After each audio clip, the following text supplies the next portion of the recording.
রাজা আসে রাজা যায়, কিন্তু প্রজার ভাগ্য কখনো বদলায় না। সিরিয়ায়ও ঠিক তেমনটাই ঘটেছে।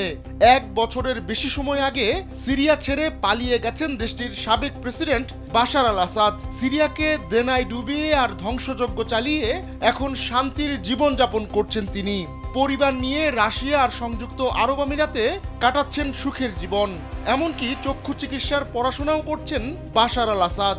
সিরিয়ার এক সময়ের প্রভাবশালী এই পরিবারের নিরিবিলি জীবন নিয়ে বিস্তারিত এক প্রতিবেদনে এসব তথ্য জানিয়েছে দ্য গার্ডিয়ান। এখন যে কোনো ব্র্যান্ডের পুরাতন এসি বদলে নতুন ওয়ালটন এসিতে উপভোগ করুন 25% ছাড়। লন্ডনে চক্ষু চিকিৎসার উপর প্রশিক্ষণ নিয়েছিলেন আসাদ। এখন নিজের পুরনো সেই শিক্ষার আলো আবারও জ্বালাতে চাইছেন তিনি। রাশিয়ায় বসে নতুন করে শুরু করেছেন চক্ষু চিকিৎসার পড়াশোনা।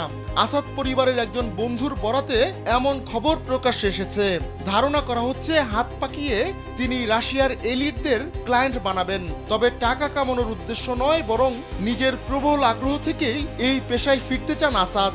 এমনকি সিরিয়ায় যুদ্ধ শুরুর আগেও নাকি দামেস্কে নিয়মিত চক্ষু চিকিৎসক হিসেবে প্র্যাকটিস চালিয়ে গেছেন তিনি। সাবেক এই স্বৈরশাসকের স্ত্রী আসমা আল আসাদ লিউকেমিয়ার সঙ্গে লড়াই করছিলেন। তবে মস্কোয় তিনি এক্সপেরিমেন্টাল চিকিৎসা নিয়েছেন, সুস্থ হয়ে উঠছেন ধীরে ধীরে। স্ত্রীর শারীরিক অবস্থার উন্নতি হতেই নতুন প্লট নিয়ে হাজির হয়েছেন আসাদ। এখন নিজের সাইড স্টোরি দিয়ে গণমাধ্যমে শিরোনাম হতে চাইছেন তিনি। এমনকি তিনি এখন স্বেচ্ছায় মার্কিন ও রুশ মিডিয়ায় সাক্ষাৎকার দেওয়ার জন্য মুখিয়ে রয়েছেন। যদিও বিষয়টা এত সরল নয়। রুশ কর্তৃপক্ষের অনুমতি ছাড়া কোনো ধরনের সাক্ষাৎকারই দিতে পারবেন না তিনি। 14 বছরের গৃহযুদ্ধের পর 2024 সালের নভেম্বরে ক্ষমতাচ্যুত হন আসাদ। দীর্ঘ আর রক্তক্ষয়ী এই যুদ্ধে প্রায় 6 লাখ মানুষ প্রাণ হারিয়েছেন।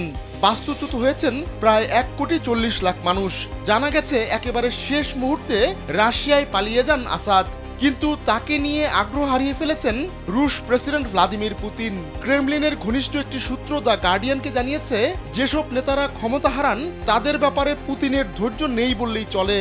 তাই আসাদকে প্রভাবশালী কোনো ব্যক্তিত্ব কিংবা তাকে ডিনারে দাওয়াত দেওয়ার মতো অতিথিও মনে করেন না পুতিন। ক্ষমতা হারানোর সঙ্গে সঙ্গেই রাজনৈতিক প্রভাবও কমে গেছে আসাদ পরিবারের। তাই মস্কো ও আমিরাতে নিরিবিলি ও একান্ত সময় কাটাচ্ছেন তারা। বিশেষ করে আমিরাত তো আসাদের সন্তানদের দ্বিতীয় বাড়ি হয়ে উঠেছে।